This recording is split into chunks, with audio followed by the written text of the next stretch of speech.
요한계시록 12장 6절로 우리 9절까지 함께 합독하겠습니다.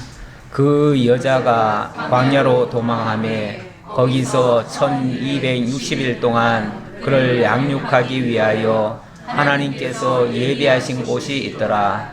하늘에 전쟁이 있으니 미가엘과 그의 사자들이 용과 더불어 싸울세.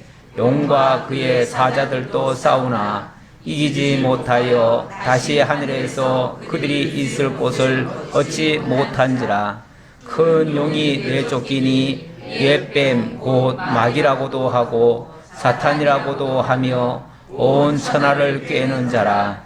그가 땅으로 내쫓기니 그의 사자들도 그와 함께 내쫓기니라. 아멘. 드디어 일곱째 나팔이 불려지고 하늘 성전의 영광이 드러났습니다. 하늘 성전 영광은 참 아름다웠어요. 큰 음성이 나서 하나님을 찬양했고요.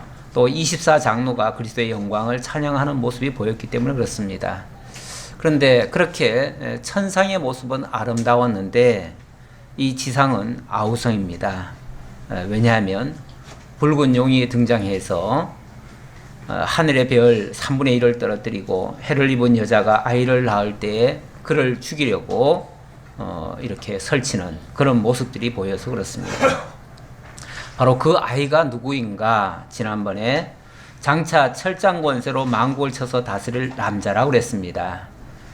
그리고 그 여자를 낳은 그 아기를 낳은 여자는 광야로 도망을 해서 1260일간 양육을 받는다고 했습니다. 제가 지금 지난주에 드린 말씀을 다시 드리지만 무슨 말인지 좀 잘 납득이 안 될 수도 있을 겁니다. 일단은 이게 이제 환상 속에서 보여진 모습 그대로 설명을 했습니다. 그런데 이 환상은 그냥 환상 자체만 있는 것이 아니고 그 속에 상징적인 의미가 있다고 했습니다. 일단은 그 해를 입은 여자, 칠두식각의 붉은 용, 그리고 여자의 아들 이런 모습이 있었죠. 일단 뭐 여자의 아들이란 말은 방금 설명드렸듯이 장차 철장 권세로 만국을 다스릴 자니까 바로 그리스도라는 뜻이 되겠고요. 그리고 붉은 용이라고 하는 것은 뭐 이건 뭐 보나마나 이건 뭐 사단의 권세고요. 그다음 또 여자 뭐 해를 입고 뭐 이런 여자의 모습이 등장했죠. 여자는 메시아를 오게 하는 구약 교회다 그렇게 설명을 드렸습니다. 그 정도 이제 어느 정도는 물론 뭐 다 여러분들이 제가 할 적마다 몽땅 다 이해가 된다. 그것도 참 쉽지 않은 얘기 같아요. 제가 거꾸로 바꿔서 생각해 보면 누가 제게 이렇게 설명하는데 내가 한꺼번에 다 이해가 된다.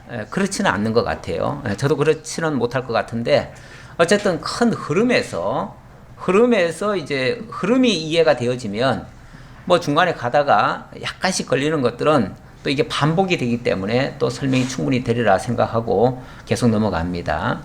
근데 지난번에 말씀드리다가 하나 설명이 좀 못하고 넘어간 게 있어요. 4절에 보니까 붉은 용이 그 꼬리로 하늘의 별 3분의 1을 끌어다가 땅에 던졌다고 하는 말이 나오는데요.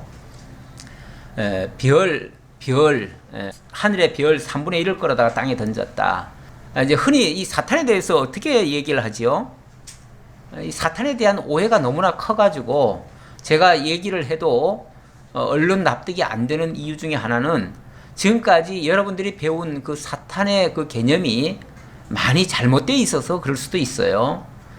일반적으로 사탄에 대해서 어떻게 이해를 하냐면 하늘에 천사장이 있었는데 이 천사장이 루시퍼라고 하는 천사장이 있었는데 하나님을 찬양하는 직분을 맡고 있다가 그가 교만해져 가지고 타락을 했다. 그래서 하나님을 대적하다가 하나님께로부터 내어 쫓김을 당했다. 내어 쫓길 때에 자기 혼자 쫓긴 게 아니고 자기 수하에 있던 쉽게 말하면 하늘에 이제 세 큰 그룹이 있는데 그 그룹의 이제 좌장이니까 자기가 쫓겨나면서 3분의 1을 끌어가지고 내려왔다. 그래가지고 이 사탄이 됐고 그 졸개들은 귀신들이 됐다. 그래가지고 이 사탄은 곧 마귀고요. 마귀 사탄의 졸개들, 그 귀신들을 부리면서 이 땅을 지금 요란스럽게 하고 있다. 흔히들 그렇게 설명을 하고 있습니다. 그렇게 설명하게 된 큰 원인은 성경에 루시퍼라고 하는 그 단어를 그걸로 해석을 해서 그렇습니다. 특히 이제 이사야 14장 12절 이하에 이 계명성이라는 단어가 나와요. 우리 성경에는 이 계명성이 또 다른 말로는 샛별이라고도 번역이 되어 있고요. 샛별과 계명성 이 같은 말이에요. 지금 우리식으로 얘기하면 그게 금성이에요. 금성인데 첫 새벽에 떠오르는 가장 큰 별 그런 뜻이에요. 그런 뜻인데 그것에 대한 해석이 뭐 굉장히 하나님이 높여줬는데 교만해져 가지고 하나님을 대적하다가 결국은 쫓겨났다. 그래서 그 뭐 에덴 동산에서 굉장히 높이 있었다. 뭐 이런 표현들 때문에 바로 그가 이제 조금 전에 해석해드린 대로 그런 식으로 해석을 많이 했습니다. 그런데 분명히 이사야 14장 12절의 말씀은 그거는 그 원단어 헬렐이라고 하는 그 단어는요 원래 이 대적자라는 뜻이에요. 뭐 특별한 의미가 없어요. 그냥 대적자라는 뜻이에요. 이 대적자라는 뜻인데 거기에 대적자는 누구를 가리키는 말이냐면은 바벨론 왕을 두고 하는 말이었어요. 그래서 14장 1절부터 보면은 바벨론 왕에 대한 이야기가 쭉 나옵니다. 그래서 이 바벨론을 하나님이 굉장히 높여 주었는데 그래서 하나님이 어찌 보면 하나님의 자녀들을 교육하고 양육하는 도구로 사용을 했는데 어느 자리에 위치까지 올려줬더니 교만해져 가지고 그 다음부터는 하나님의 자녀들을 너무나 못살게 굴고 정말 괴롭히고 죽이려 하고 이렇게 해요. 그래서 하나님이 자기 지위를 벗어난 그 바벨론을 하나님이 이제 심판할 것이다. 그 얘기였어요. 그 얘기했는데 그거를 사단이라고 그렇게 해석을 한 겁니다. 이거는 분명히 잘못된 설명이고요. 분명히 그것은 바벨론 왕이었고요. 에스겔 28장에도 나오는데 그거는 두로 왕에 대한 이야기였고요. 그 밖에 여러 비슷한 말씀이 좀 여기저기 나오지만 한결같이 그런 것들은 어떤 뭐 상징적인 의미는 있을지언정 실제적인 사탄을 얘기한 건 아니다. 따라서 여기에 3분의 1이 이렇게 하늘에서부터 떨어졌다는 것도 뭐 그 천사들이 떨어져 가지고 귀신이 됐다 이런 얘기는 아니다 그 말이에요. 그런 얘기는 아니고 이 요한계시록 1장에 보면은 별들을 이야기하고요. 7별을 얘기하잖아요. 7별 얘기할 때 그것은 7교회의 사자다 이런 식으로 얘기를 했어요. 그거는 7교회는 이 지상교회를 얘기하는 것이고요. 이 지상교회도 하나님의 천사들이 다 돌보고 있다 그런 뜻이에요. 그런데 그 교회들이 어떻게 된다는 거예요? 많은 환난 속에서 상처를 입고 현상적으로 보면 교회들이 많이 무너진다 그 얘기예요. 많이 무너진다. 실제로 이 지상교회에 엄청난 환난이 있었고요. 그 환난 시기에는 교회들이 무척이나 많이 무너집니다. 그래서 언뜻 보면 교회들이 마치 다 꺼져가는 듯이 다 사라지는 듯이 그렇게 보일 수 있지요. 그래서 교회들이 다 없어지는구나, 다 망했구나 이렇게 생각하지만 실제로는 그렇지 않다는 거예요. 하나님께서 다시 그들을 세우시고 오히려 그 대적한 자들을 심판하신다 그런 뜻이에요. 그런 측면에서 이 본문을 이해하셔야지 이거를 어떤 특정인으로 얘기하든지 아니면 사탄으로 얘기하든지 이렇게 얘기해버리면은 이게 다 꼬여버립니다. 자, 그 다음 이제 본문으로 돌아옵니다. 6절에 보니까 그 여자가 광야로 도망하며 거기서 1260일 동안 그를 양육하기 위하여 하나님께서 예비하신 곳이 있더라.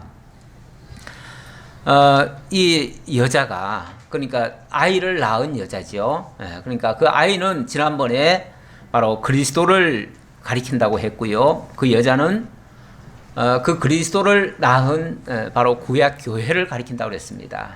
교회가 어찌 보면은 지금 엄청난 핍박을 당해가지고 지상에서는 마치 없어지는 듯이 그게 이제 도망가는 거죠. 도망가는 모습인데 그렇게 다 사라지는 듯이 했지만은 하나님께서 1260일 동안 그를 양육하더라 그 말이에요.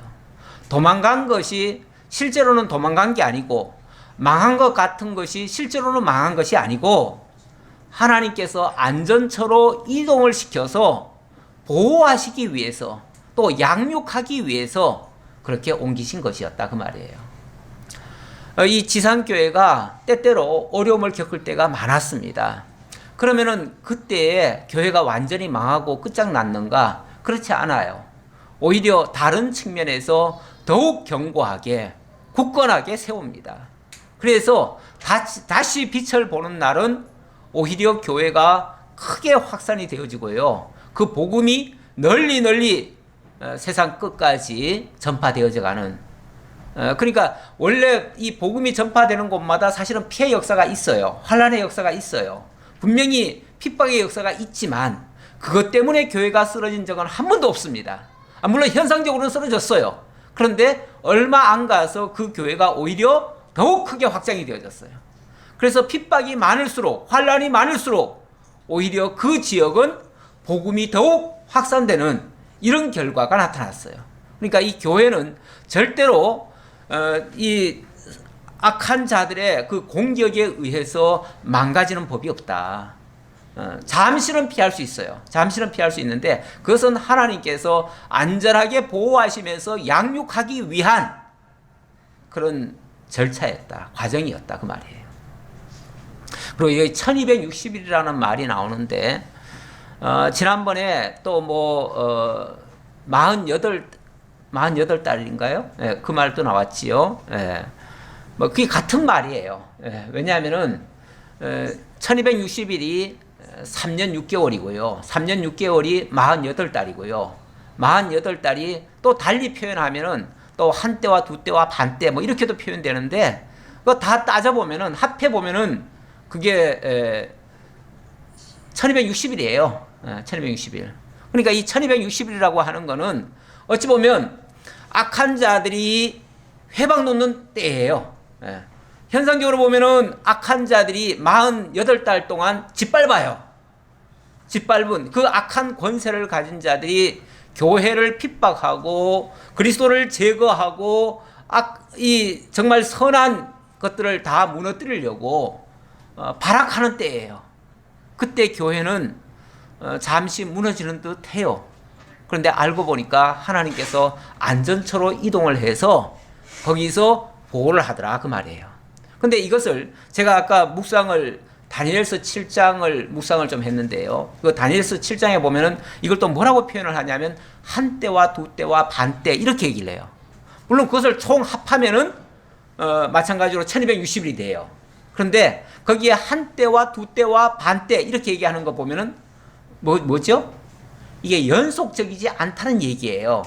어느 한 때가 있고요. 한 때 후에 잠시 어떤 공간이 있고요. 그리고 또 두 때에 또 어떤 환란이 또 있고요. 그리고 또 공간이 있고 또 마지막 반 때 그때는 정말 극렬한 그런 어떤 환란이 또 있다는 거죠.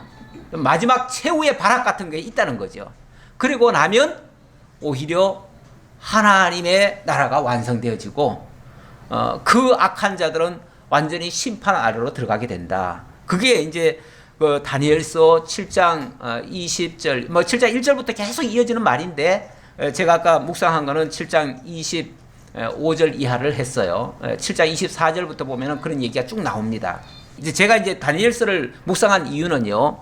바로 이 시점, 바로 내 짐승 얘기가 나왔잖아요. 내 짐승 후에 마지막 그 아주 특별한 그 10뿔 가지고 7머리 10뿔 그런 짐승이 등장을 해가지고 그때에 메시아가 등장을 하고 그때 엄청난 환란이 있고 한때 두때 반때 환란이 있는데 결국은 그 메시아가 그 우상을 쳐서 태산을 이루듯이 승리하고 그 나라는 그렇게 해서 세워지는 그 나라는 영원하리라. 지금 그 얘기를 한 거예요. 이게 이제 어찌 보면 예언이에요. 예언인데 그 예언이 실제로 그 때에 그 네 짐승 시대가 끝난 이후에 펼쳐진다 그 말이에요. 그 네 짐승 시대에는 지난번에 제가 설명드렸잖아요. 예, 바벨론, 메데파사, 헬라 그 시대 다음에 등장하는 열불 짐승의 나라. 열불 짐승의 나라는 거기는 직접 언급을 안 했지만 그건 뭐 보나마나 로마예요. 로마를 얘기하는 거예요. 그래서 로마 시대에 바로 메시아가 등장을 한다. 그리고 그 메시아가 등장하면 로마가 그 교회를 완전히 제거하려고 정말 엄청난 환란을 줄 것이다. 하지만 로마가 이기느냐 하나님의 교회가 이기느냐, 궁극적으로는 하나님의 교회가 승리한다.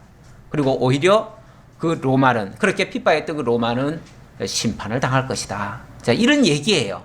이런 얘기가 지금 본문에도 나오는 중입니다.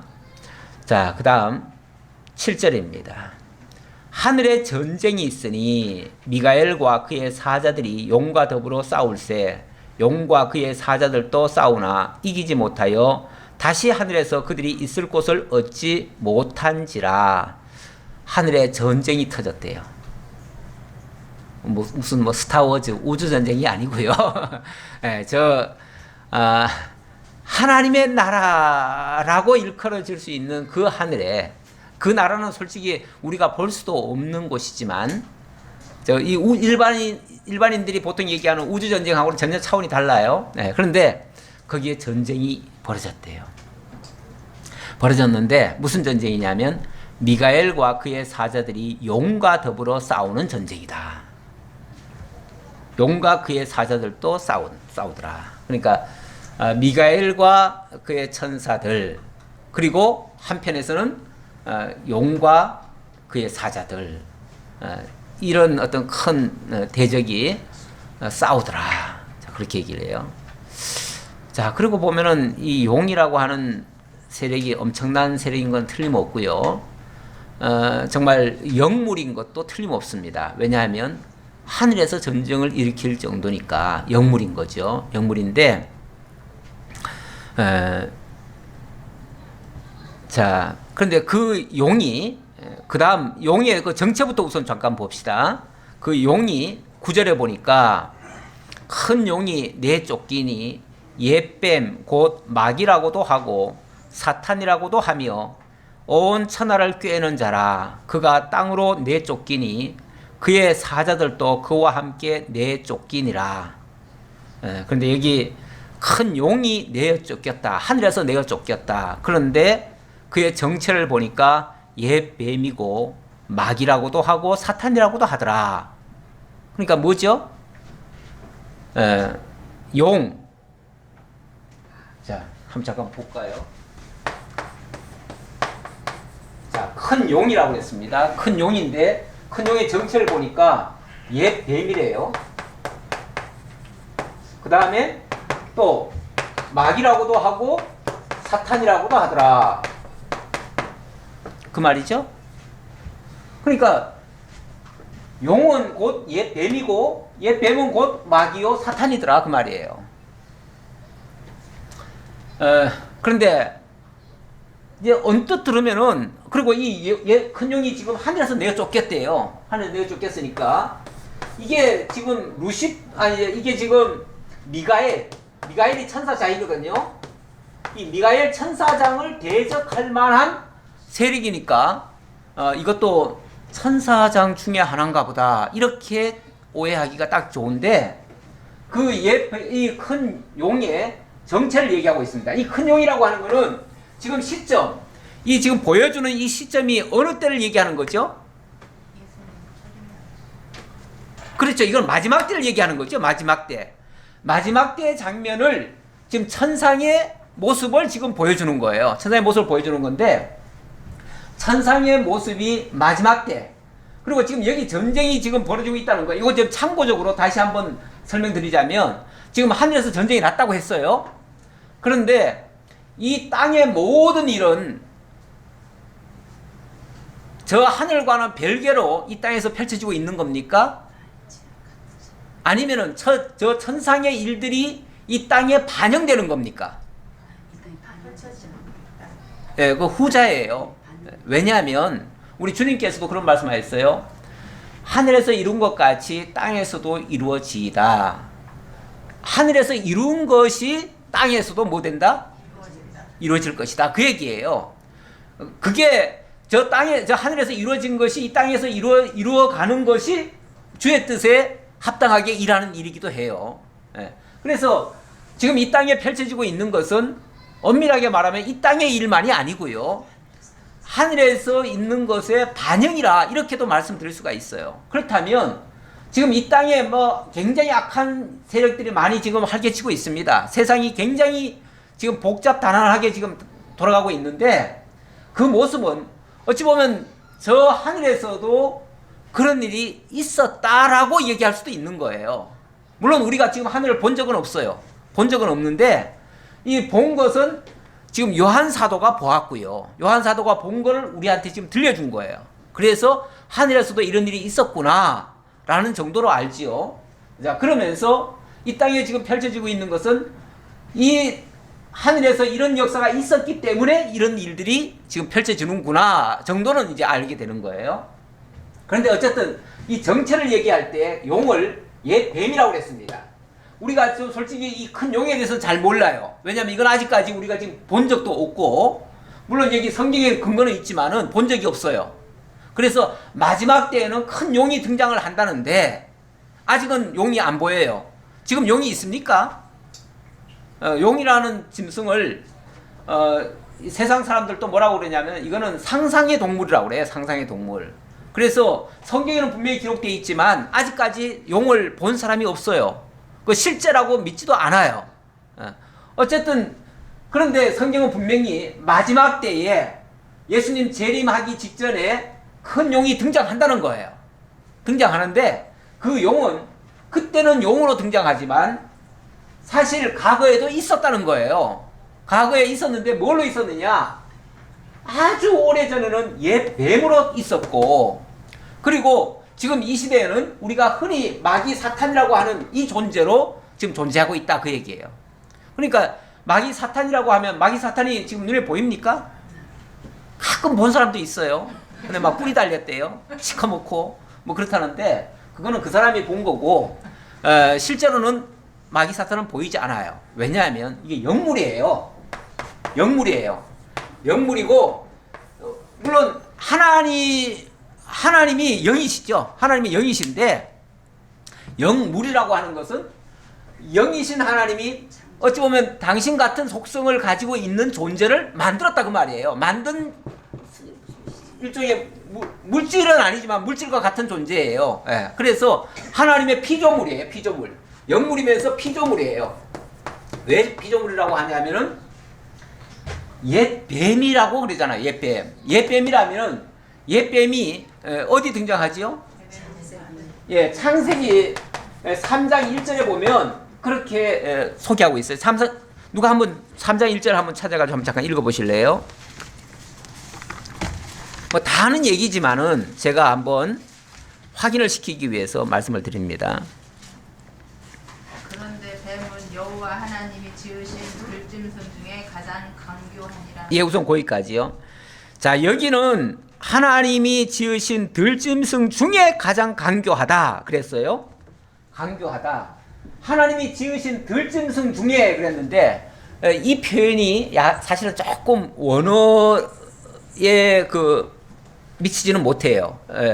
왜 그러냐면은 들짐승 중에라고 하면은 많은 짐승들을 하나님이 지으시는 중에 동물 한 마리를 더 만들었는데 그것이 바로 뱀이더라 그 얘기잖아요. 그러니까 이거는 다른 동물들처럼 생각이 들어요. 그래서 동물뱀. 그래서 저 산에 이렇게 기어다니는 뱀, 그걸로 생각을 해요. 그걸로 생각하는데 원뜻은 그게 아니고요. 그 동산에 하나님이 지으신 그 동산의 피조물 중에 가장 강교한 뱀이더라 이런 식이에요. 그러니까 그 동산의 피조물이라는 뜻이에요. 그러니까 그 동산이라고 하는 건 바로 에덴 동산이고요. 에덴 동산에 하나님이 피조물들을 지어 놓으셨는데 그 중에 가장 강교한 것을 지었다. 가장 강교하다는 말은요, 이 강교라는 단어는 원래 속이고 꾀이고 뭐 대적하고 뭐 이런 의미가 담겨져 있어요. 주로 이 속이고 꾀인다는 그런 뜻이에요. 이거는 이제 이 뱀의, 옛 뱀의 역할을 얘기하는 거죠. 역할을 얘기하는 건데, 이 옛 뱀이 처음에 등장해가지고 무슨 일을 하지요? 아담과 하와를 꾀이는 일을 하잖아요. 꾀이는 일을 해요. 그리고 똑같이 언어로 말을 하잖아요. 대화를 하고 다 하잖아요. 그런 걸 보면 이 단순히 동물 뱀이 아니라는 거예요. 동물 뱀이 아니고 이거는 아주 영물이라는 거예요. 영물이고 이건 하나님이 지어놓으신 정말 속이고 깨이도록 하는 역할을 그런 역할을 하기 위해서 지음받은 존재라는 거예요. 그런데 이 말을 많은 신학자들이 이 말 하기를 굉장히 두려워해요. 왜 그러냐면, 그러면 하나님이 처음부터 속이고 깨이는 자를 만들었단 얘기야? 그러면 하나님이 그러면 처음부터 악한 걸 만들었단 얘기야? 그러면 악이라는 게 하나님이 만들어 놓은 거네? 이 말을 할까봐. 다시 말하면 하나님에게 악의 원인이 하나님께 있는 것으로 하나님께 그 죄의 책임이 돌아갈까봐. 그래서 그 말을 못하는 거예요. 그러나 이 세상에 있는 것 중에서 하나님으로 말미암지 않고 존재하는 것들이 있나요? 없지요. 그런데 어쨌든 하나님께 책임이 돌아가서는 안 되겠기에, 그래서 하나님은 이 세상에 지은 모든 것이 다 보시기에 좋았더라 했으니까 다 선한 것만 지었는데, 악한 것은 지가 교만해서 그래서 하나님을 대적하다가 하나님께 쫓겨남으로 말미암아 그때부터 악이 발생됐다, 이렇게 얘기를 하는 거죠.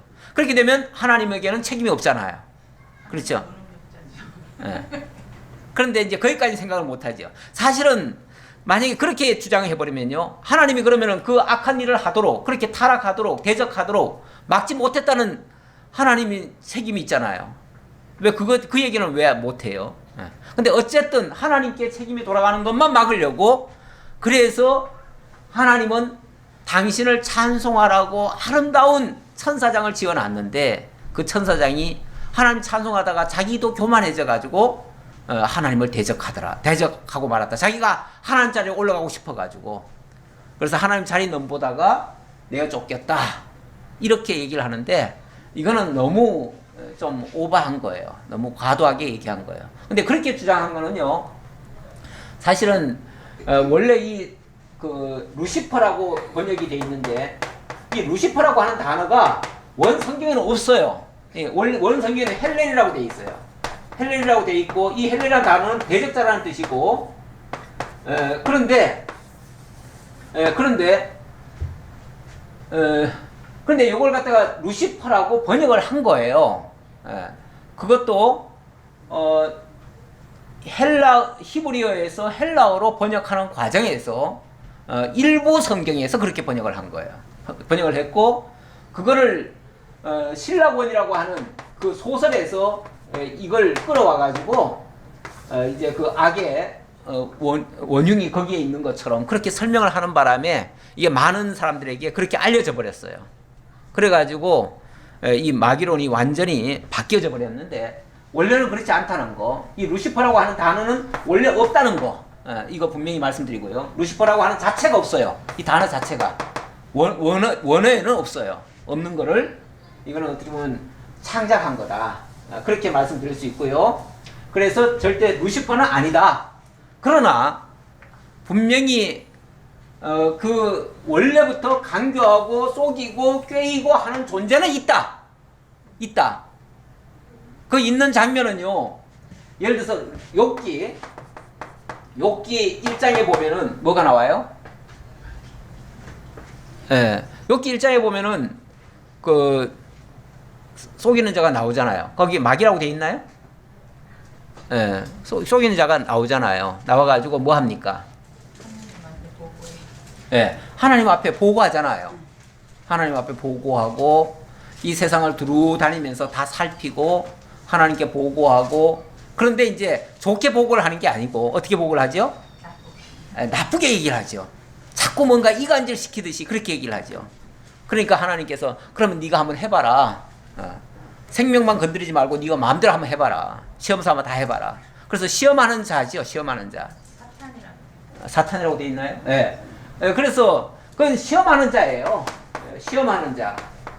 바로 속이고 깨이는 일을 통해서 시험하는 자예요. 그래서 시험하라고 하나님께서 만들어 놓은 존재가 있어요. 그 스가랴서에도 보면은 그 마귀가 나와가지고 대적하고 그렇게 고발하고 속이는 그런 일을 합니다. 아주 나쁘게 평을 하고요.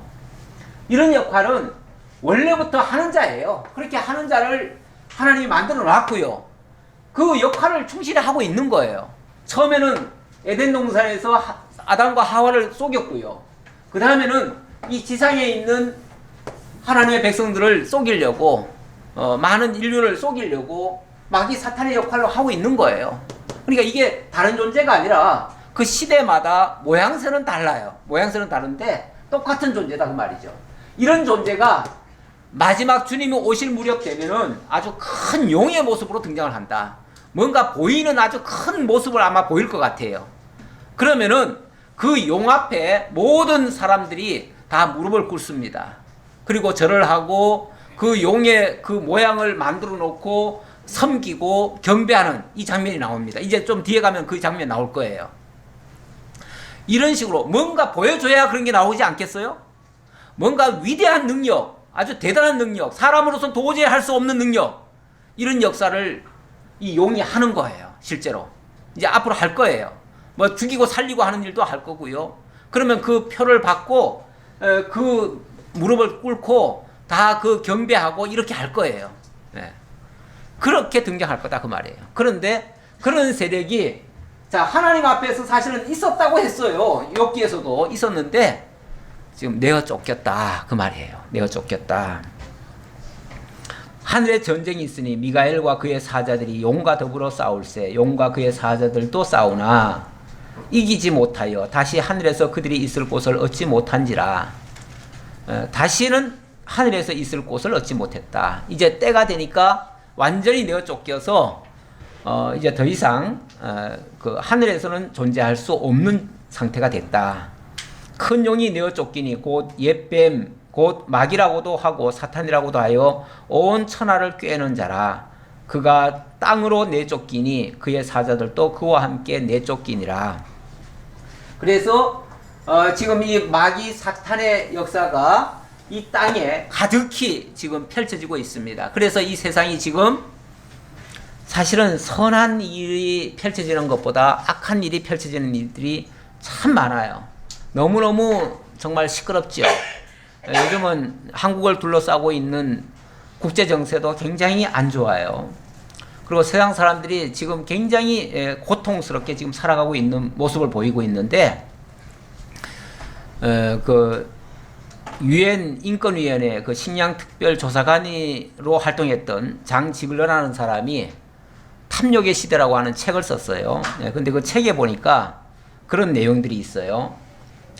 이 땅에 지금 이 생산물, 이 농산물 이런 것들은 한 120억 명이 먹고 살 수 있는 그런 생산을 하고 있대요. 현재 생산하는 게 그렇게 많이 생산하고 있대요. 그런데 하루에도 10만 명이 지금 죽어가고 있다. 지금 5초에 한 명씩 아기가 지금 죽어가고 있다. 그거는 자기가 직접 그 유엔에서 활동하면서 자기가 확인한 걸 갖다가 그 책에다 쓴 거예요. 썼는데 지금 그 당시 이게 2008년도인가 9년도에 그때 기록한 건데요. 60억 인구 중에 18억 명이 하루에 1달러 수입에 의존하고 살아가고 있다. 1달러면 하루 1,000원입니다. 가끔 보면은 요즘도 그 칠드런이 뭐 이런 거 있잖아요. 그런 나오는 거 보면은 막 해가지고 하루 종일 뭐 일해가지고 번 돈이 하루 1,000원도 안 되더라. 뭐 이런 얘기를 우리 듣는데 실제로 그렇대요. 18억 명이 거의 인구의 그 당시 60억 명 중에 18억이면 거의 3분의 1입니다. 3분의 1이 하루 1,000원 벌이를 못하고 있더라는 거죠. 그런데 세계 1%의 부자가 세계 57%의 부를 다 가지고 있더라. 그렇게 얘기를 합니다. 그러니까 결국은 한쪽으로 막 그게 휩쓸려 가가지고 있는 쪽은 전 세계 뭐 절반 57%니까 절반 이상이잖아요. 절반 이상이 가지고 있는 그보다 더 많은 돈을 1%가 가지고 있다는 거예요. 1%가. 1%가 가지고 있으면서 쉽게 말하면 그들은 굶어 죽어가고 있다는 거죠. 이게 얼마나 악한 세상의 모습이라는 거죠. 하나님께서 내신 거는 온 인류가 다 먹고 살 수 있도록 내셨는데 지금 미국이나 유럽이나 우리 한국도 그래요. 한국에도 저 시골 가면요. 요즘은 농사 짓지 말라고 그래요. 농사 안 지으면 오히려 정부에서 돈 준대요. 그 농지 보전 뭐 직불금이니 뭐니 해가지고 그런 걸 준대요. 지금 유럽도 저 미국도 농산물이 넘쳐나가지고 오히려 땅을 놀리면은 정부에서 돈 대준대요. 이러면서 남으면은 바다에 갖다가 버릴지언정 절대로 가난한 사람들을 안 줍니다. 우리 언뜻 생각하면 그렇게 많이 남는 거 좀 가난한 사람들 갖다 주면 좋겠지요. 어제 태풍 때문에 아마 오늘쯤 지금 북한은 지금 아마 박살이 났을 것 같아요. 한국은 그래도 편안하게 잘 지나갔어요. 저도 어제 그 태풍 한창 할 때 제가 좀 돌아다녔는데 아무렇지도 않더라고요. 괜찮아요. 그냥 나뭇가지 부러진 거 몇 개 봤는데 이게 썩어서 부러졌구나. 그 정도만 제가 생각하고 뿌리 깊은 나무는 멀쩡하구나. 그 정도 생각하고 이 부러진 것들은 다 제가 썩어서 부러졌지. 내가 혼자 그런 생각하면서 돌아다녔어요. 네. 그리고 왔는데 뭐 북한에는 난리가 났다 그러더라고요. 난리가 났다고 뭐 완전히 그 직격탄을 맞았죠. 왜냐하면 한국은 바다로 지나갔지만은 거기는 지적 내륙을 지나가 버렸잖아요. 안 그래도 지금 굶어 죽는다고 하는데 거기 뭐 이번에 그 곡창지대를 지나가 버렸어요. 예, 그렇게 되면 아마 틀림없이 북한은 올 양식이 아마 엄청나게 부족할 것 같아요. 한국은 지금 쌀이 남아 돌아가지고 떡도 해 먹어라 뭐도 해 먹어라 그러는데 거기는 지금 또 이렇게 없어질 것 같아요. 그렇다고 또 함부로 도와줄 수도 없어요. 바다에는 갖다 버릴지언정 거기는 못 줘요. 왜지요? 거기 주면은 큰일 나요. 이런 식이에요. 이런 식. 예. 그 미국에서 그 시카고에서 그 뭐 이 세계 곡식들의 값을 정하는데 이게 적절하게 거기서 배분을 안 해주면은 폭락을 해버려요. 폭락을 할까봐 일부러 양식을 줄여요. 예. 줄여야 값이 제 값을 받거든요. 예. 이렇게 하느라고 그런 식으로 한대요. 그러니까 정말 가난한 사람들 먹여주면 될 텐데 그렇게 하면 또 안 된대 절대. 예. 왜 안 되는지 모르겠어요. 경제 논리로 안 되는 거죠. 경제 논리. 이게 무슨 경제 논리인지 모르는데 자관 그게 경제 논리래요. 그게 정치 논리고 그게 사회적 그런 논리래요. 이건 철저하게 자본주의 그 질서에 입각해서 얘기하는 것들이죠. 뭐 지금 세계를 제패하고 있는 나라들이 그러니까요. 어쨌든 이 세상이 이렇게 요란스러운 것은 악한 사단의 그런 계획에 의해서 지금 펼쳐지고 있는 모습이다. 악한 사단이 지금도 온 세계를 지금 자기 휘하에 두고 세계를 지금 다스리려고 하고 있다. 그래서 이 세계를 뭐라고 그러냐면 공중 권세 잡은 자에게 지금 속해 있다. 이렇게 표현을 해요. 실제로 악한 사단이 이 세계를 지금 많이 좌지우지하고 있다. 그런 얘기예요. 그런데 그런 힘을 빌어가지고 거기서 받은 권세 가지고 세상 정부들이 가난한 나라들을 압박합니다. 지금도 어찌 보면 우리나라가 우리나라는 그래도 괜찮아요. 왜냐하면 세계 10위권의 경제 대국이고요. 군사도 우리가 지금 10위권입니다. 군사도 10위권 대국이기 때문에 우리나라는 뭐 미국이 좀 압박해도 괜찮아요. 괜찮은데 가만히 보면은 진짜 잘 사는 나라가 못 사는 나라를 향해서 얼마나 압박을 합니까? 이번에도 뭐 미국에서 우리나라한테 지금 6조를 내놓으라고 그랬다는데, 예. 작년에까지 1조도 안 되던 걸 갖다가 1조 넘게 줬더니 이번에는 6조까지 내놓으라고. 예. 힘 있는 자는 이렇게 없는 자들을, 우리도 없는 건 아니지만 그 정도는 줄 수 있어요. 있지만은 너무나 이게 불공평하고 너무나 그 힘의 논리로 밀어붙이는 거죠. 예. 강한 나라는 항상 그래요. 항상 그래 왔어요. 그래서 세계를 다 지배해도 정당하고요. 예. 약한 나라는 그냥 죽을 수밖에 없고요. 이게 악한 사단에게 건세를 위임받은 세상 정부, 그런 정부를 뭐라고 그랬냐면, 이 성경은, 이 요한계시록은 계속해서 그걸 짐승이라고 얘기를 해요. 짐승. 그 짐승이라고 지금 얘기를 하면서 지금 이 당시는 로마 정부를 향해서 지금 열불 가진 짐승이다. 열불 짐승이다. 이렇게 지금 표현을 하고 있어요. 이게 그쪽 사람들이 들으면 안 좋은 얘기인지는 모르겠지만 실제 하는 짓이 꼭 짐승 짓이에요. 짐승이라는 게 뭐예요? 약육강식 아니에요? 힘의 논리 아니에요? 그게 좋은 이름으로 자본주의 논리다 이렇게 얘기를 하지만은 결국은 그냥 강식하는 거예요. 강한 자가 다 먹어치우겠다는 얘기예요. 가난한 자 돌보지는 않아요. 이건 하나님의 뜻과는 전혀 상반되는 거예요. 그걸 또 그렇게 받아가지고는 그걸 가지고 하나님의 축복이라고 또 얘기를 한다면은 그거야말로 합당한 얘기는 아니죠. 절대. 근데 어쨌든 이렇게 세상을 깨는 그 사단이 그 사자들과 함께 내어 쫓겼다. 내어 쫓겨서 하는 일은 뭐예요? 못된 일을 하는 거죠. 이 땅에 와서 하는 일이 뭐예요? 못된 일을 하는 거죠. 그래서 지금도 내어 쫓긴 그 사탄이 이 세상 정부에게 그 힘을 줘가지고 그 힘으로 온 세상을 짓밟으려 하고 있고, 그 중에 이 교회를 표적 삼는다, 그런 얘기예요. 표적 삼는다. 이 교회가 어찌 보면 그 표적 중에 하나예요. 그런데 그렇게 되면 이 교회는 망하고 약한 자들은 다 망하고 그리고 끝장나는가? 그렇지 않다는 거예요. 내가 또 들으니 하늘에 큰 음성이 있어 이르되 이제 우리 하나님의 구원과 능력과 나라와 또 그의 그리스도의 권세가 나타났으니 우리 형제들을 참소하던 자, 곧 우리 하나님 앞에서 밤낮 참소하던 자가 쫓겨났고 또 우리 형제들이 어린 양의 피와 자기들이 증언하는 말씀으로 그를 이겼으니 그들은 죽기까지 자기들의 생명을 아끼지 아니하였도다.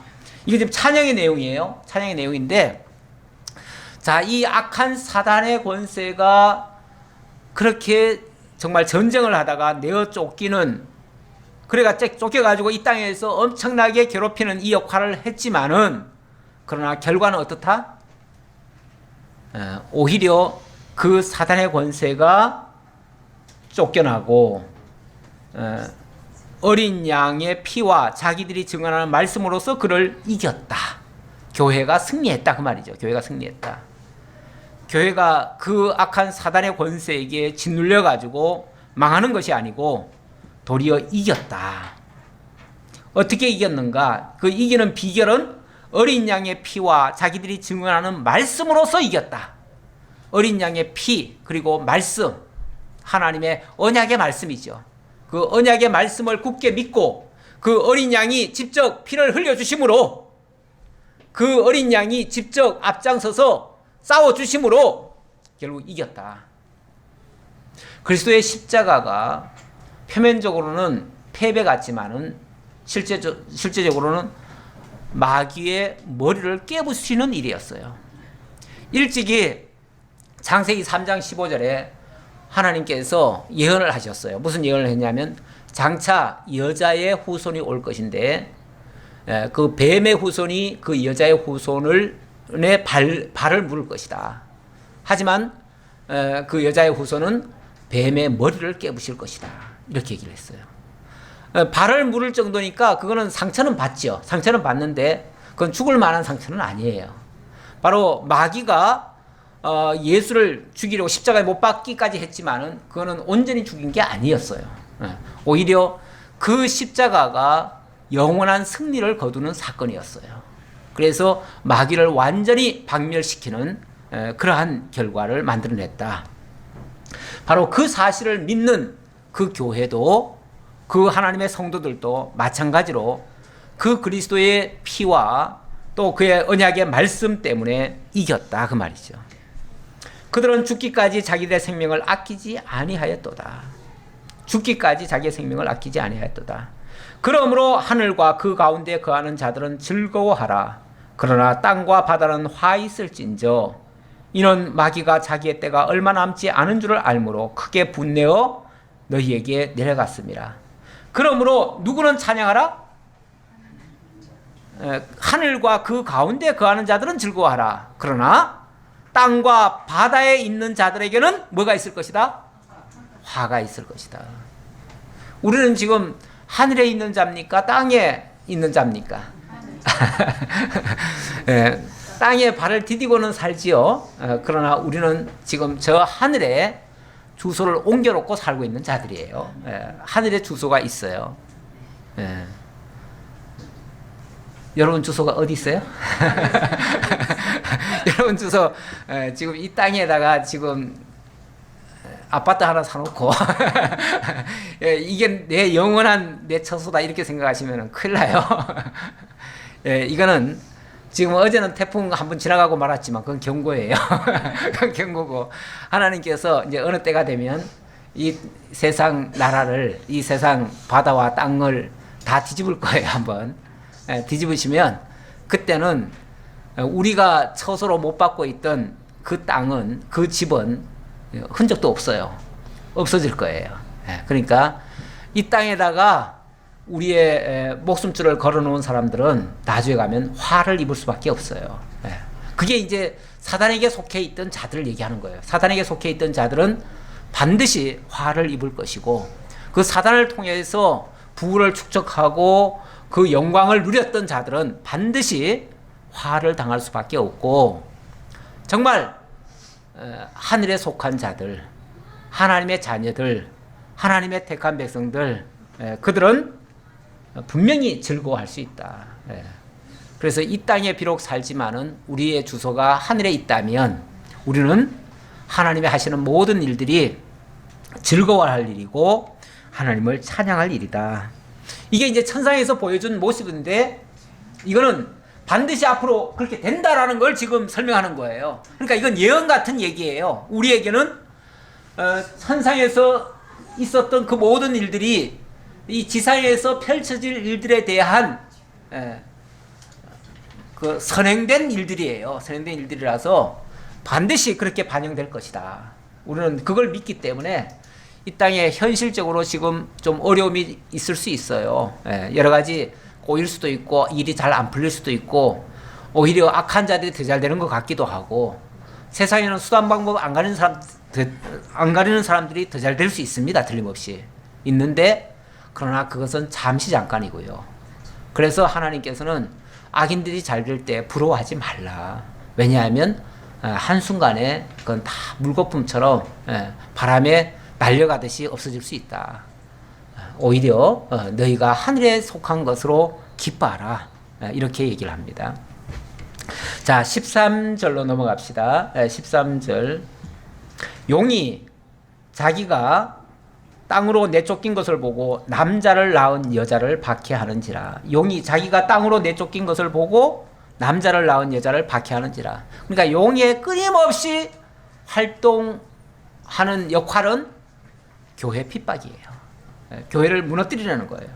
교회를 제거하려는 거예요. 교회 제거하는 게 자기네들의 1차 목표인데 그게 자기들 뜻대로 안 된다고 지금 엄청난 핍박을 가하는 거예요. 더군다나 자기네들 때가 얼마 남지 않았다는 걸 알기 때문에 더 발악을 하는 거예요. 그래서 그 여자가 큰 독수리의 두 날개를 받아 광야 자기 곳으로 날아가 거기서 그 뱀의 낯을 피하여 한 떼와 두 떼와 반 떼를 양육받으며, 여기 지금 한 떼와 두 떼와 반 떼라고 얘기했는데 똑같은 소리예요. 똑같은 소리예요. 1260일이나 그걸 다 합하면 1260일이 되고, 그런데 이게 한 떼와 두 떼와 반 떼라고 표현한 이유는 이게 한꺼번에 쫙 연결되는 환란이 아니고요. 환란이 있다가 한 때라고 하는 어느 특정 기간이 있다가, 그러니까 이것도 정확한 날짜가 아니에요. 정확한 날짜가 아니고 이게 어찌보면 상징적인 숫자예요. 숫자인데 어느 때가 있다가 그 다음에 멈춰요. 또 평화 시기가 있어요. 잠시 평화 시기가 있다가 그보다 더 많은 그 배나 되는 기간 동안 또 환란이 있어요. 그게 이제 두 때가 되는 거죠. 두 때가 있다가 그러다가 또 잠잠해요. 또 평화 시기가 있어요. 그래서 이제부터는 완전히 평화가 이루어졌나 보다. 이 땅에 정말 하나님의 나라가 이루어졌나 보다 했는데 웬걸 마지막 최후의 발악이 나와요. 그게 이제 반때예요. 근데 그 반때라고 하는 거는 한 때의 절반밖에 안 되잖아요. 다시 말하면 그 마지막 때의 환란이라고 하는 것은 크기는 큰데 기간은 얼마 안 된다 그 말이죠. 그럼 뭐 하면 되죠? 조금만 참으면 된다 그 얘기죠. 지금 이 말을 하는 이유는 이제 마지막으로 너희에게 가해지는 그 환란은 조금만 참으면 돼 그 얘기 하려는 거죠. 조금만 참으면 돼. 그러면은 틀림없이 너희들이 승리해. 그 얘기 하려고 두려워하지 말라고 하는 소리예요. 여자의 뒤에서 뱀이 그 입으로 물을 강같이 토하여 여자를 물에 떠내려가게 하려 하되, 여자의 뒤에서 뱀이, 그러니까 뒤에서 공격하는 거죠. 이 뒤에 있다는 것은 공격하기 위해서 뒤에 가는 거죠. 근데 뭘로 공격하냐면 입으로 물을 강같이 토해서 완전히 떠내려가게 하더라. 이 사탄이 우리를 공격할 때요, 제가 이제 흔히 그냥 환난과 핍박 이렇게 얘기를 하는데, 환난과 핍박이라고 그러면은 뭘로 느껴지죠? 굉장히 압박을 넣는 걸로 지금 느껴지잖아요. 압박, 그렇죠? 뭔가 큰 어떤 막 힘의 위력으로 막 강제로 내리누르는 거, 이런 거를 보통 환난과 핍박 얘기를 하는데 꼭 그 전법만 있는 게 아니에요. 그냥 둥둥 떠내려가게 이렇게 할 수도 있어요. 둥둥 떠내려가게 하려면 어떻게 해야 돼요? 뭔가를 풍성하게 줘야죠. 풍성하게 줘야. 돈도 풍성하게 줘야 되고, 뭐 문화도 굉장히 발달하게 하고, 또 경제적으로 굉장히 부유하게 만들어 놓고, 오히려 뭔가로 굉장히 풍성하게 완전히 치워 죽을 정도로 거기에 완전히 둥둥 떠내려가도록. 야, 좋네. 우리가 조금씩 주어질 때는 참 좋다 그러잖아요. 근데 너무 많으면요, 사실은 거기 둥둥 떠내려가 가지고 자기도 모르게 떠내려가서 죽어요. 어찌 보면 마귀가 한 가지 전법만 쓰는 게 아니고요, 압박 전략만 쓰는 게 아니라 아주 그냥 풍요롭게 해가지고 망가뜨리는 경우가 있어요. 지금은 어느 때 같아요? 풍요롭게 하는 때 같아요. 지금 너무 풍요롭잖아요. 솔직히 교회도 너무 풍요로워요. 제가 지난번에 잠깐 어느 교회들 얘기했지만은 교회가 너무 돈이 많아가지고 주체를 못해요. 주체를 못해요. 뭐 요즘 10만 명 교회가 뭐 너무 많고요. 교세만 해도 대단하고요. 정말 그 안에 있는 돈도 너무 많고 이걸 감당이 안 되는 거예요. 감당이. 사실 그런 면에서는 천주교가 깨끗해요. 오히려. 왜냐하면 천주교는 그렇게 돈 많이 쌓아놓고 있지는 않아요. 그런데 이 기독교는 개교회주의잖아요. 개교회주의다 보니까 그 돈이 남으면은 그걸 어디다 갖다 줄 데가 없어요. 그래 주체를 못 해요. 그래가지고 이게 화근이 되는 거예요. 교회도 사실은 쓸데없는 돈이 많으면은 틀림없이 사고 납니다. 그거 사고 날까봐 우리 하나님은 우리한테 얼마나 적당하게 절대 남지도 않도록 절대 남지 않도록 딱 맞춰주시는데, 이게 얼마나 큰 하나님의 보호고 우리를 정말 양육해 가시는 하나님의 특별한 섭리인지 몰라요. 저는 그 감사드려요. 내가 지금 웃자고 하는 얘기가 아니고요, 진짜 감사드려요. 예. 조금만 부여해주면요, 틀림없이 빗나갑니다. 틀림없이 빗나가요. 사단이 이렇게 풍성하게 완전히 여자를 물에 떠내려가게 한대요. 지금 여자는 어찌 보면 교회라고 그랬잖아요. 예. 이 교회를 완전히 뭐 풍요에 의해서 떠내려가도록 만든다는 거죠. 예. 떠내려가게 하되 땅이 여자를 도와 그 입을 벌려 용의 입에서 토한 강물을 삼키니. 그런데 누가 도와주더라고요? 땅이. 여자가 아니 그 용이 토해 놓은 그 물을 다 삼켜주더라. 다 뺏어버리더라 그 말이죠. 다 뺏어버리더라. 다 뺏어버리니까 이게 얼마나 큰 보호의 섭리인지 몰라요. 제가 아까 설명드린 논리로 말씀드리자면은 좀 한국 교회는 조금 가난해져야 돼요. 좀 죄송하지만 조금 가난해져야 돼요. 그렇다고 우리 교회 연보 안 할 생각하지 마시고 우리는 현재 가난하니까 현재 가난하니까 한국 교회 전체를 두고 하는 소리입니다. 전체로 말하면은 가난해야 돼요. 사실은 대다수의 교회는 가난하긴 가난해요. 그런데 문제는 대형 교회가 문제지요. 대형 교회가 문제지 사실은 뭐 가난한 교회를 가지고 자꾸 문제 삼을 필요는 없어요. 그런데 하나님께서 이렇게 토한 강물을 삼키더래요. 용이 여자에게 분노하여 돌아가서 그 여자의 남은 자손 곧 하나님의 계명을 지키며 예수의 증거를 가진 자들과 더불어 싸우려고 바다 모래 위에 서 있더라. 용이 여자에게 분노하여 돌아가서 그 여자의 남은 자손. 그 여자의 남은 자손이 뭐죠? 그렇죠. 그 여자의 남은 자손이니까 결국은 예수 그리스도를 통해서 이 신약교회에 어찌 보면 다시 세워진 그들이죠. 그들 중에서도 특별히 하나님의 계명을 지키며 예수의 증거를 가진 자들과 더불어 싸우려고 모이더라. 그런데요, 완전히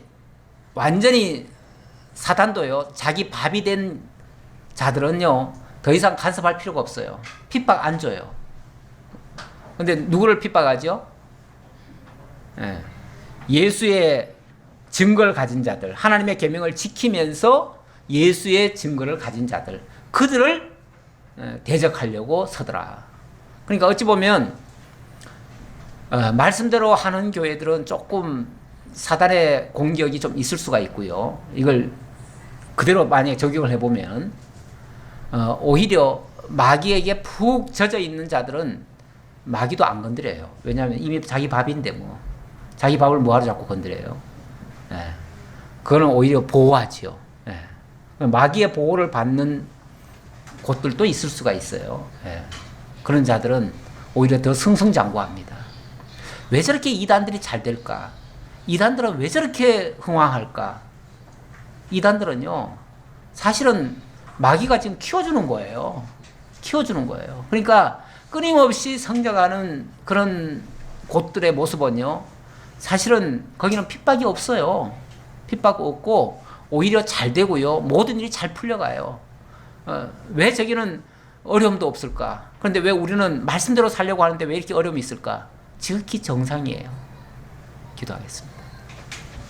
아버지 하나님 감사합니다. 우리 하나님이 저희를 너무나 사랑하시기에 때때로 사단의 공격을 받지만은 하나님께서 안전처로 이동해서 저희를 안전하게 양육해 가신다는 사실을 오늘도 말씀해 주셨습니다. 이 세상 가운데 살고 있는 저희들 때때로 많은 어려움 속에 빠질 때도 있습니다. 하지만 우리 하나님께서는 반드시 주님께서 승리하신 것처럼 그 말씀 안에서 진리 안에서 그리스도 예수 안에서 승리할 줄을 저희들 믿습니다. 그러기에 어떤 것도 두려워하지 아니하고 담대하게 나아갈 수 있습니다. 이 믿음 가지고 승리하는 저희 모두가 되게 하옵소서. 감사드리옵고 예수님의 이름으로 기도하옵나이다. 아멘.